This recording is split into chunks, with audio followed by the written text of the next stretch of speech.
siamo davvero sicuri di quello che mangiamo? Lo sapete che con il codice doganale sui cibi, un pomodoro coltivato in Cina può diventare un concentrato italiano? Vi sembra giusto? In pratica io compro un concentrato italiano in un normale supermercato e il pomodoro è coltivato in Cina. Ma è assurdo! Cosa c'è di italiano? Fermiamo il falso cibo italiano. Basta truffe. Qui si gioca con la salute delle persone. Coldiretti e Campagna Amica Nuoro Ogliastra vi invitano alla raccolta firme per abolire il codice doganale sui cibi. Firma la petizione in tutte le sedi Coldiretti e i mercati di Campagna Amica. Per mangiare genuino, per stare meglio.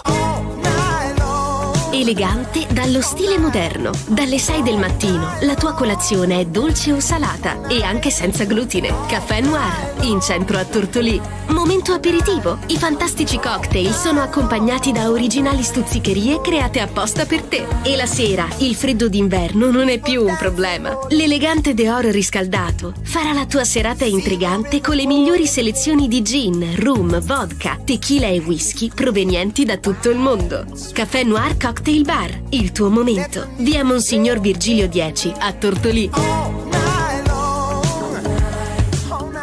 Allora, per prima cosa facciamo questo shampoo purificante. Ora andremo a rilassare il capello con una bella maschera rivitalizzante. E per finire, messa in piega, inondiamo di profumo.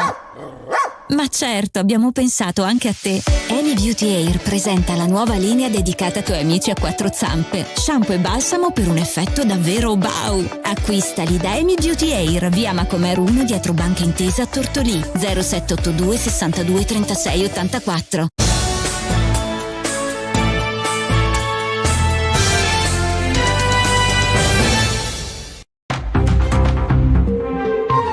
Buongiorno a tutti e a tutte da Federica Medis, ben trovati al secondo appuntamento della mattina con il nostro notiziario le news dall'Ogliastra. Partiamo subito da Tortolì con una bella notizia in ambito lavori pubblici, perché Tortolì avrà il suo asilo nido comunale. Sono finalmente partiti i lavori in piazza degli Ortolani. Il cantiere era stato aperto nei giorni scorsi, ma da ieri è pienamente operativo. Gli operai hanno recintato l'area che si affaccia sulla via Sulcis, dove sorgerà la scuola dell'infanzia, su di un'area di circa 3.000 metri quadri.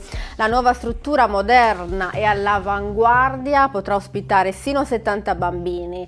Per realizzare l'edificio monopiano si prevede l'uso di materiali a basso impatto ambientale. Vi saranno 3 aule destinate ai bambini di diverse età, spazi comuni per il lavoro di gruppo e per i giochi, laboratori, aree riposo e relax e vari servizi, e anche una mensa tutto a misura di bambino. Nelle casse comunali ci sono 1.800.000 euro ottenuti grazie a fondi PNRR nel 2022. I lavori da cronoprogramma dovrebbero concludersi entro il 27 dicembre 2025. Insomma, se tutto va bene, in meno di un anno. L'impresa aggiudicatrice, il Consorzio Stabile Campania, in subappalto la Sarda Lavori di Tortolì.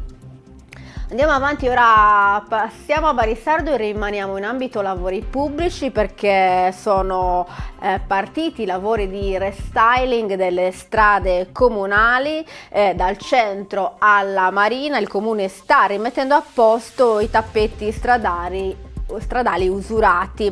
Le vie dove si sono già conclusi gli interventi sono via Nazario Sauro, via Alghero, via Copernico, via Nuro, la strada Consortile, la strada Persà Marina. Questo intervento è possibile grazie al finanziamento ministeriale di 150.000 euro. Il comune di Barisardo, insieme ad altri 8 comuni, si è aggiudicato il finanziamento con la cifra massima. Risorse preziose che ci consentiranno di intervenire per l'ammodernamento e la messa in sicurezza di molteplici vie dell'abitato, e non solo, ha detto il sindaco Ivan Mameli. Andiamo avanti, anche quest'anno il Plus Ogliastra ha aderito e finanziato il progetto Promemoria Auschwitz, promosso da Arci Sardegna e dall'associazione Deina APS.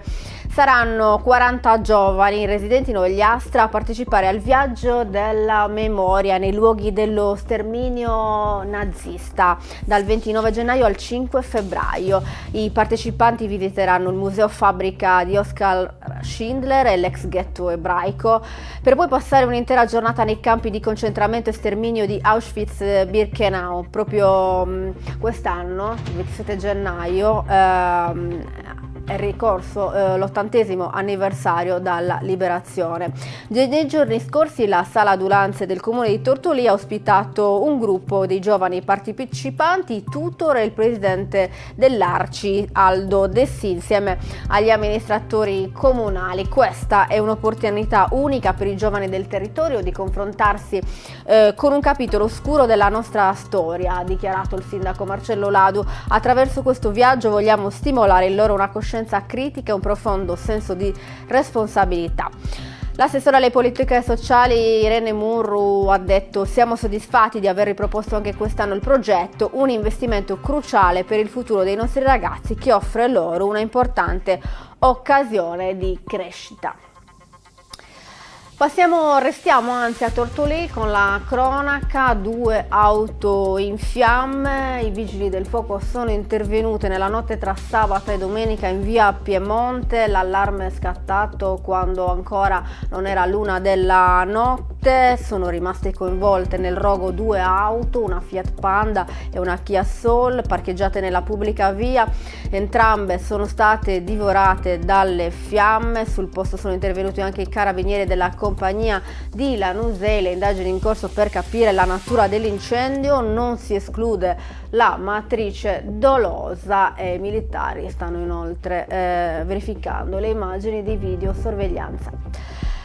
Chiudiamo con un evento, la Biblioteca Comunale di Tortolì apre le sue porte a un evento teatrale di grande valore culturale. 3694 Sara, il mio nome è Sara, l'appuntamento organizzato dal comune e curato da Il Crogiolo per venerdì 31 gennaio alle 19, un'occasione per la cittadinanza di vivere un'intensa esperienza teatrale che intreccia memoria e narrazione, un racconto intenso e toccante scritto e diretto da Gianfranco Mazzoni con protagonista Marta Gessa, che porta in scena la storia di Sara, una giovane ebrea romana la cui vita viene sconvolta con l'introduzione delle leggi razziali del 1938 e successivamente dalla tragedia della deportazione ad Auschwitz.